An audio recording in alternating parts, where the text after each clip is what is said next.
आज बायोलॉजी का हम लोग एक बहुत इंपॉर्टेंट चैप्टर देखने वाले हैं, श्वसन तंत्र। श्वसन तंत्र क्या होता है? सांस लेने और छोड़ने वाली जो क्रिया होती है, इसके बारे में तो आप समझते हैं। श्वसन तंत्र एक्चुअली इसमें तंत्र यानी सिस्टम लगा हुआ है, इसका मतलब बहुत सारे अंगों के बारे में आपको पढ़ना होगा। तो चलिए हम समझते हैं श्वसन की क्रिया क्या होती है। इसमें ऑक्सीजन ज़रूरी होता है, इसलिए ये एक ऑक्सीकरण की क्रिया है। विदाउट ऑक्सीजन ये श्वसन संपन्न नहीं हो सकता है। श्वसन के फलस्वरूप हमें ऊर्जा मिलती है, हम सांस लेते हैं तो हमें ऊर्जा मिलती है और शरीर में ऊष्मा भी बनी रहती है, सांस लेने से ही बनी रहती है। समझ में आ गया? ऊष्मा बने रहने के दो कारण हैं, एक आपका श्वसन है और दूसरा रक्त का परिसंचरण है। जब तक खून दौड़ेगा और जब तक सांस लेंगे आपका शरीर गर्म रहेगा। जिस दिन आप मरेंगे सांस बंद हो जाएगा, खून दौड़ना रुक जाएगा, शरीर ठंडा हो जाता है। तो ये ऊर्जा तथा ऊष्मा देता है। यह एक अपचायी क्रिया है। देखिए इसको इंग्लिश में कहते हैं कैटाबोलिक। अपचायी यानी कैटाबोलिक क्या होता है? किसी चीज को तोड़ देना कैटाबोलिक कहलाता है और किसी चीज को जोड़ देना एनाबोलिक कहलाता है। तो श्वसन क्या है? एक प्रकार का कैटाबोलिक रिएक्शन है। अब श्वसन के हम अंग समझते हैं कि वह कौन सा अंग है जो श्वसन का काम करता है। तो सबसे पहले हम लोग अपने से देखते हैं। हम लोग स्तनधारी हैं। स्तनधारी उसे कहते हैं जो अपने बच्चे को दूध पिलाते हैं। मानव स्तनधारी आता है। तो हम लोग में श्वसन अंग कौन सा है? तो जब हम लोग पढ़ते थे ना, छोटे थे, तो हम लोग को लगता था नाक है। फिर सोचते थे यार नाक बंद कर लेते हैं तो मुँह से भी सांस ले लेते हैं। अब नाक है या मुँह है? एक्चुअली दोनों नहीं है। नाक और मुंह केवल सांस लेने की ये रास्ते हैं, ये श्वसन अंग नहीं है। देखिए आप सांस जो खींचते हैं वो नाक से नहीं खींचते हैं, वो बेसिकली फेफड़ा से खींचते हैं और छोड़ते भी हैं तो फेफड़ा से। तो मेन जो है ना हम लोग का श्वसन अंग लंग्स यानी फेफड़ा है। तो स्तनधारी हो गए, गाय भैंस सांप, ये सब का क्या हो गया? फेफड़ा से सांस लेते हैं। समझ में आ गया? अब बात करते हैं कीड़े मकोड़ों के। तो कीड़े मकोड़े फेफड़ा से सांस नहीं लेते हैं, सांस की नली से सांस ले लेते हैं। यहीं से सांस ले लेते हैं, डायरेक्ट सांस नली से वो सांस लेते हैं। सांस नली को हम ट्रेकिया कहते हैं। तो कीड़े मकोड़े कहाँ से सांस लेते हैं? वो ट्रेकिया से सांस लेते हैं। अब जलीय जीव को देखेंगे जैसे मछली वगैरह, तो जलीय जीव अपने गिल्स से सांस लेते हैं। मछली के बगल में फेफड़ा ये गल्फर होता है। गल्फर को हम लोग उर्दू में गल्फर कहते हैं, हिंदी में क्लोम कहते हैं, इंग्लिश में उसे गिल्स कहते हैं। तो जलीय जीव जो होते हैं ना किससे सांस लेते हैं? गिल्स से सांस लेते हैं। मछली में देखिएगा साइड में ना इसे गल्फर होता है, उसी से वो लोग क्या करते हैं? सांस लेते हैं लोग। मेढक की बात करेंगे तो मेढक की दो अवस्था। जवानी में मेढक त्वचा से सांस लेता है। अब ये मेढक भी तीन तरह से सांस लेता है। जब ये पानी में रहेगा तो ये जब जमीन पे रहता है तो फेफड़ा से सांस लेता है। जमीन पे रहेगा तो किससे सांस लेने लगता है? फेफड़ा से। और जब ये मिट्टी के अंदर घुस जाएगा तो उसको कहते हैं निष्क्रिय अवस्था। तो मिट्टी के अंदर घुस जाएगा निष्क्रिय अवस्था, तो उसमें किससे सांस लेगा? त्वचा से। और जब ये बच्चा रहता है एकदम छोटा तो ये मछली के समान होता है। मेढक देखिएगा ना, छोटा रहेगा तो मछली के जैसा रहता है। हम लोग बचपन में ना पकड़ के लाते थे, सोचते थे मछली पाल रहे हैं, ससुरा बड़ा होकर मेढक हो जाता था, तो उसे हम लोग कहते हैं टेडपोल। तो जब मेढक एकदम छोटा रहता है, टेडपोल रहता है, तो गिल्स से सांस लेता है। जब जवान हो जाता है तो जवानी में दो जगह रहेगा, पानी पे या फिर इसमें क्या नाम है, जमीन पे। पानी या जमीन पे ये रहेगा तो ये किससे सांस लेता है? फेफड़ा से। और जब मिट्टी के अंदर घुस जाएगा तो उस समय ये लेगा त्वचा से सांस। तो ये तीन कंडीशन इसको लिख देते हैं कि आप लोग भूमि पर जब ये रहेगा तो फेफड़ा से लेगा, भूमिगत यानी निष्क्रिय अवस्था में त्वचा से, और टेडपोल अवस्था में गिल्स से सांस लेता है। समझ में आ गया? बात हम करते हैं ब्रीदिंग की। श्वास क्या होता है? ब्रीदिंग यानी श्वास क्या होता है? तो कोई कहेगा ब्रीदिंग क्या होता है? तो सांस अंदर लेने और बाहर छोड़ने, इन दोनों क्रिया को जब जोड़ देते हैं तो उसे हम ब्रीदिंग या श्वास कहते हैं। समझ में आ गया? तो अंदर लेना भी श्वास, बाहर लेना भी, दोनों को जोड़ देंगे तो उसे श्वास कहते हैं। यहाँ टिपिकल समझिएगा, सांस अंदर लेना और सांस को बाहर छोड़ना दोनों अलग चीज है। सांस अंदर लेने को कहते हैं निःश्वसन। ध्यान दीजिए, बाहर छोड़ने वाले को केवल दो बिंदु डाल दीजिए, निःश्वसन, बाहर चला गया। तो देखिए अंदर लेना निःश्वसन और बाहर छोड़ना निःश्वसन। इंग्लिश में दिक्कत नहीं है, इन हुआ तो इंस्पायरेशन, आउट हुआ तो एक्सपायरेशन, इन हुआ तो इंस्पायरेशन। हिंदी वालों को यहाँ दिक्कत हो जाएगा, अंदर आ जाएगा तो निःश्वसन, अब बाहर गया तो निःश्वसन, बस निःश्वसन जोड़ देना। देखिए अब सांस अंदर लेने और बाहर छोड़ने के दौरान कौन कौन सी गैस का विनिमय होता है? तो जब हम सांस लेते हैं तो वही गैस सांस लेंगे जो हवा में है, और जितना परसेंटेज हवा में है उतना ही ना लेंगे। तो हवा में नाइट्रोजन 78%, तो सांस लेते हैं 78%। ऑक्सीजन हवा में 21%, तो अंदर लेते हैं 21%। CO2 यानी कार्बन डाइऑक्साइड 0.03, तो उतना ही लेते हैं। तो ये निःश्वसन यानी इंस्पायरेशन में कितना लेते हैं ये याद करने की चीज़ नहीं है, ये तो आपको पहले से पता होगा भैया हवा में जितना है उतना ही ना लेंगे। क्वेश्चन पूछेगा कि छोड़ते कितना परसेंट है, तो याद रखिएगा केवल 4% ऑक्सीजन और CO2 का हेरफेर होता है। और नाइट्रोजन कितना लिए थे 78, छोड़ दिए 78, जाओ भैया। यहाँ ऑक्सीजन कितना लिए थे 21, आज छोड़े कितना 17, कितना का गड़बड़ी हुआ 4% का। तो लिए थे ऑक्सीजन में ज़्यादा और छोड़े कम, तो कहीं ना कहीं मैनेज हुआ ना। तो ध्यान दीजिए कार्बन डाइऑक्साइड 0.03 लिए थे, यानी 1% नहीं लिए थे। इसको छोड़ देते हैं 4%, हालांकि ये 4.6% होता है, 4 याद रखिएगा। समझ में? नाइट्रोजन कितना लेंगे 78, छोड़ेंगे 78, ऑक्सीजन 21, छोड़ेंगे 17, CO2 0.03, छोड़ेंगे 4%। तो जो यहाँ 4% का हेर फेर हुआ है, एक्सचेंज हुआ है, उसको बस ध्यान में रखिएगा, आपको आइडिया लग जाएगा। सांस लेने में प्रॉब्लम नहीं है, हाँ जब छोड़ेंगे तो 4% का एक्सचेंज रेट के हिसाब से छोड़ेंगे। समझ में आ गया? अगर कोई कहेगा कि कितना ऑक्सीजन लेते हैं, तो ऑक्सीजन 21 लेते हैं, छोड़ते कितना है 17, CO2 0.03, छोड़ेंगे, दिमाग में याद रखिए 4% का है, फिर CO2 4%, नाइट्रोजन जस का था 78 आया, 78 चला गया। ये समझ में आ गया? इसका एक स्क्रीनशॉट लीजिए, फिर आगे हम श्वसन मार्ग समझाते हैं।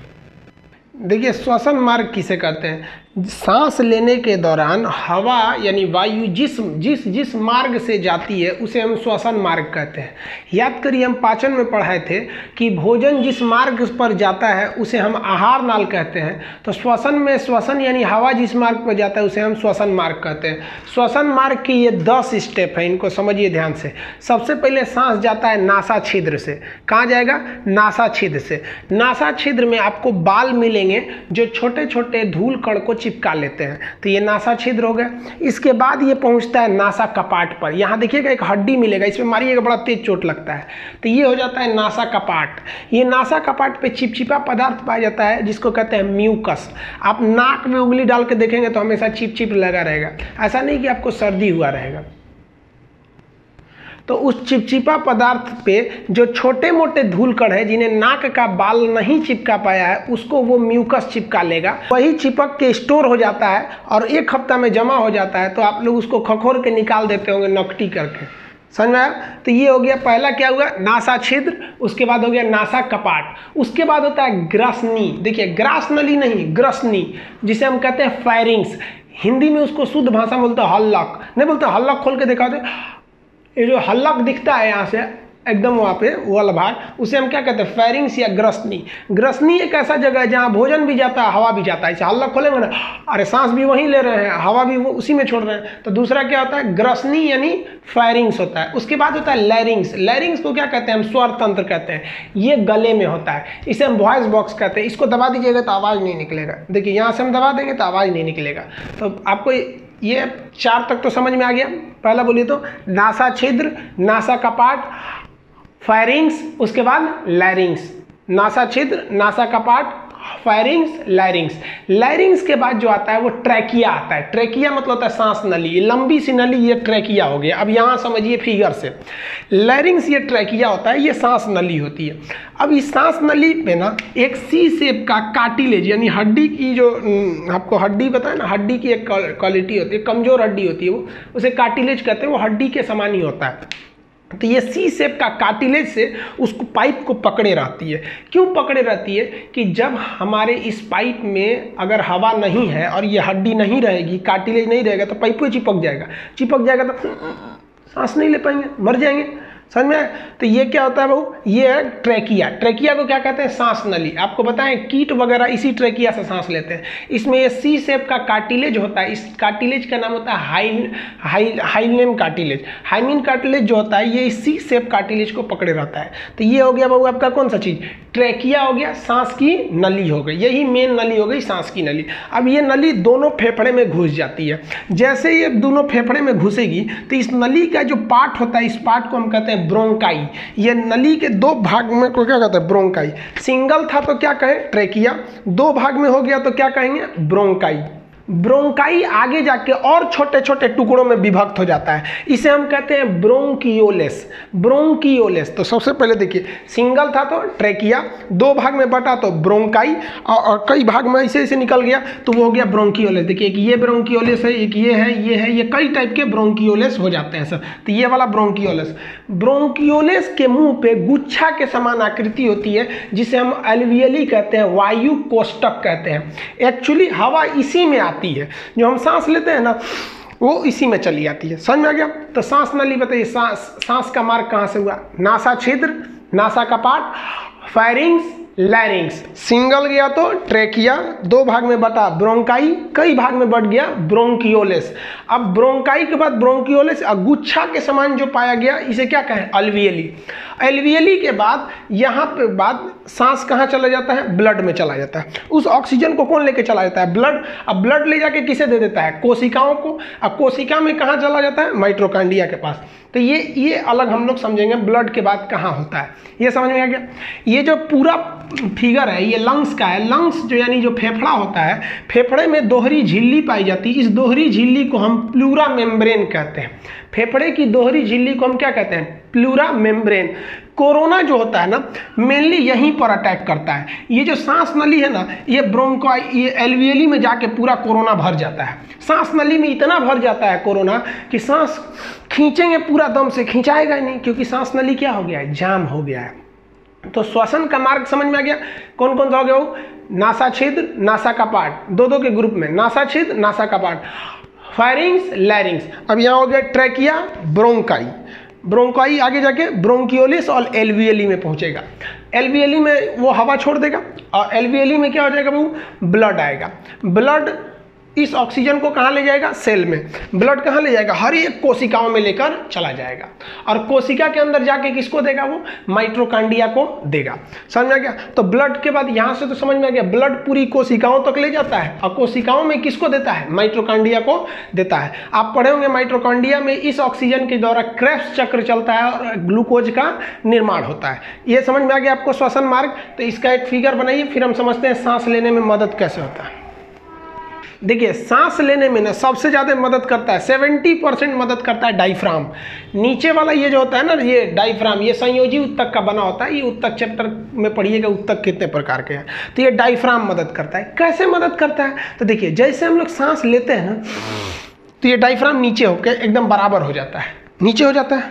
तो हम लोग सांस ले लेते हैं, सांस चलाता है, डायफ्राम कहाँ आ जाता है, नीचे।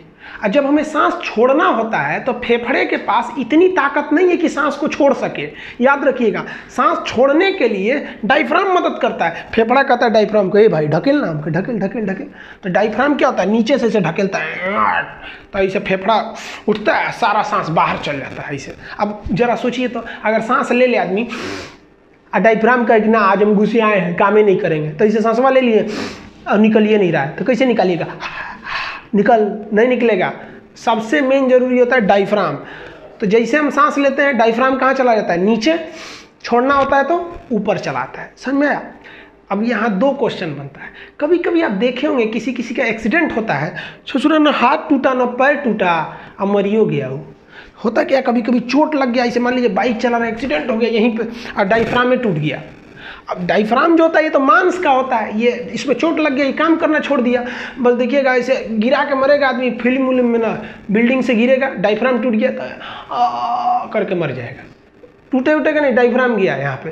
तो बहुत मदद करता है, 70% मदद करता है डायफ्राम सांस लेने में। किसी को कोई दिक्कत नहीं। अब आप कहिएगा कि सर अगर कोई महिला गर्भवती होती है तो उसके डायफ्राम को नीचे जाने का जगह नहीं रहेगा, वहाँ तो इतना बड़ा उसमें लड़का आ जाएगा पेट में, अब डायफ्राम नीचे कैसे जाएगा, तब क्या होगा। तो गर्भवती महिलाओं में ये जो सांस, जो डायफ्राम काम कर रहा था वही काम उनका बत्ता यानी पसलियाँ करने लगती है, रिप्स बोलते हैं इसे, रिप्स। रिप्स फैलेगा, सिकुड़ेगा।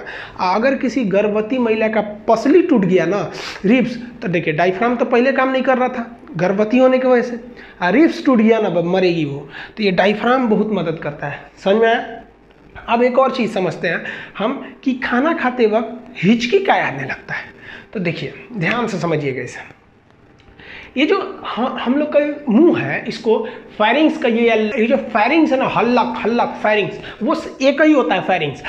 अब यहाँ समझिए, अगर इधर से गया तो ये खाने की नली है, और उधर से गया तो ये एयर यानी सांस की नली है, इधर यानी ये फूड की नली है। अब ध्यान दीजिए, रास्तवा तो एक के है, इधर मुड़ गया तो फेफड़ा में घुस जाएगा, इधर मुड़ गया तो हवा खाना में चलाएगा। अब ध्यान दीजिएगा, यही सबसे बड़का काम करता है ये इपीग्लोटिक्स। ये जो है ना, ये इपीग्लोटिक्स, ये चौराहा का पुलिस का काम करता है। रे तो इधर जाओ, तुम इधर जाओ, तो ऐसे कह देगा क्या, ए खाना तुम इधर चल जाओ, तो खाना इधर चल जाएगा। नहीं, वो रास्ते बंद कर देता है। जैसे हम खाना खाते हैं तो समझ जाता है, अरे खाना खाया, तुरंत इपीग्लोटिक्स इधर घूम जाता है। अब जरा देखिए, अगर ये इधर घूम जाएगा तो उधर का रास्ता तो बंद हो गया, घूम के उसके मुंह पे खड़ा हो जाएगा, बंद हो गया। अब खाना किधर चला जाएगा, चुपचाप चला जाएगा पेट में, समझ में आया। और जब हम सांस लेते हैं तो तुरंत घूम के इधर आ जाता है, तो मुंह खाना वाली नली बंद हो जाती है, फेफड़ा में चला गया। यही काम करता है इपीग्लोटिक्स। अब ये इपीग्लोटिक्स को कंट्रोल कौन करता है, कभी हम लोग थोड़ी कंट्रोल करते हैं। अभी कैसे इपीग्लोटिक्स यहाँ होता है गले में, कभी सुने हैं कि ऐसे कभी कंट्रोल किए इपीग्लोटिक्स। खाना खा रहे हैं, इसको पेट में जाना चाहिए, दाहिने घूम जाओ, तो इधर घूमो, हाँ खाना गया। अब सांस लेने वाले हैं, इधर घूम जाओ, हाँ इधर घूम, सांस चला गया। ऐसे थोड़ी होता है, ये सारा का सारा काम ब्रेन कर देता है। ब्रेन समझ जाता है, वो खाया है, जैसे खाना खाएंगे तुरंत दाहिने घूम, जैसे खाना खाएंगे दाहिने घूमेगा, खाना चला गया इधर। और सांस लेंगे तो ये बाएं चलाएगा, इस साइड चलाएगा, हवा चले जाएगा इधर। कभी कभी हम लोग खाना खाते समय ना बात करने लगते हैं, या दूसरे किसी को याद करने लगते हैं, किसी के ख्याल में खो जाएंगे या खाना खाएंगे। ले अब इपीग्लोटिक्स कह रहा है ब्रेन से, गिरे बकलोलवा, ये जो आ रहा है मुंह के रास्ते, ये खाना आ रहा है कि हवा आ रहा है, बताएगा कुछ, हम किधर घूमे। ब्रेन तो किसी की याद में खोया है, उस ससुरा को क्या समझ में आया। इपीग्लोटिक्स कहता है दूर ससुरा तू नहीं। अब वो घूम जाता है इधर, बाएं घूम गया, मान लीजिए घूम गया किधर, बाईं ओर। अब वो आप खा रहे थे खाना, और खाना चला गया किधर वाले में, एयर वाले में। अब घूमना, खाना जब खा रहे थे तो इपीग्लोटिक्स को इधर घूमना चाहिए कि खाना इधर चला जाए, और आप तो किसी और को सोच रहे थे।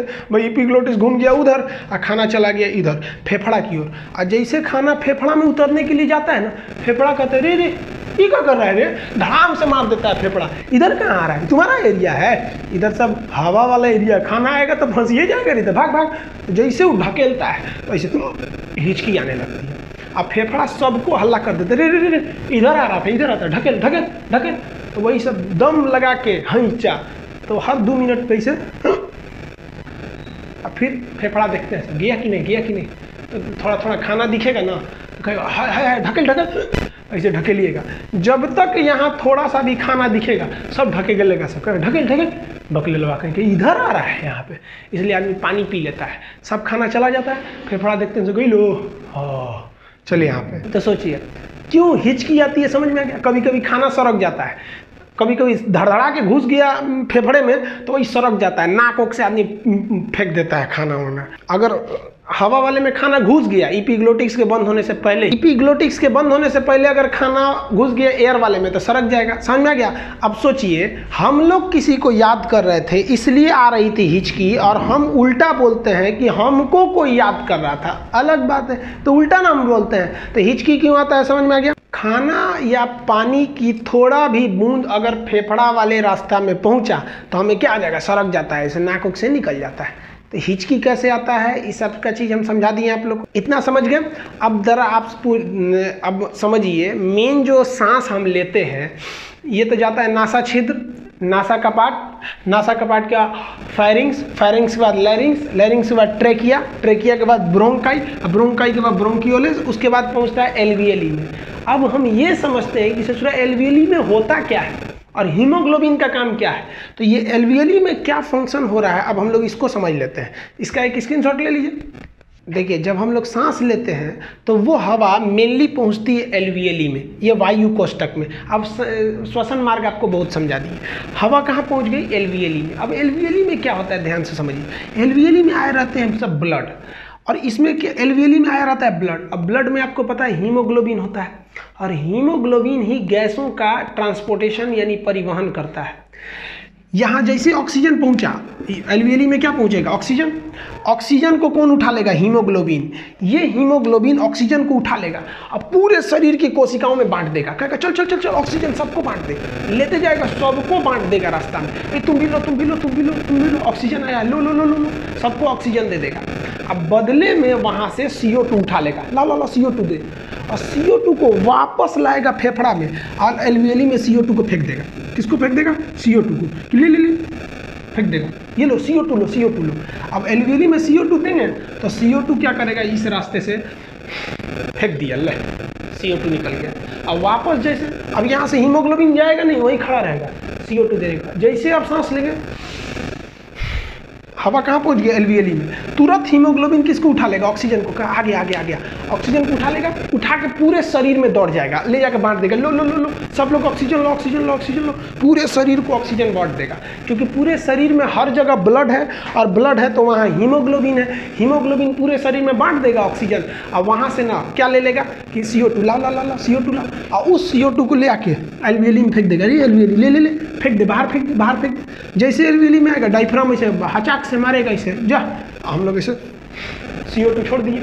यहाँ फिर बैठा हुआ है कौन? हीमोग्लोबिन। हीमोग्लोबिन फिर बैठा है, टुकुर टुकुर इंतजार कर रहा है, सांस ले ले ले, सांस ले। जैसे सांस लेने लगे, तुरंत हीमोग्लोबिन एल्वियली में से किसको पकड़ लेगा? ऑक्सीजन को, ले जाके बांट देगा। तो ऑक्सीजन और CO2 का ये आदान प्रदान कौन करता है? हीमोग्लोबिन। ये बहुत ज़्यादा जरूरी है, हीमोग्लोबिन। इसी के वजह से हमारे खून का रंग लाल भी होता है, समझ में आ गया? लेकिन ये हीमोग्लोबिन बहुत खचरा है, इसको ना ऑक्सीजन से ज़्यादा पसंद कार्बन मोनोऑक्साइड है।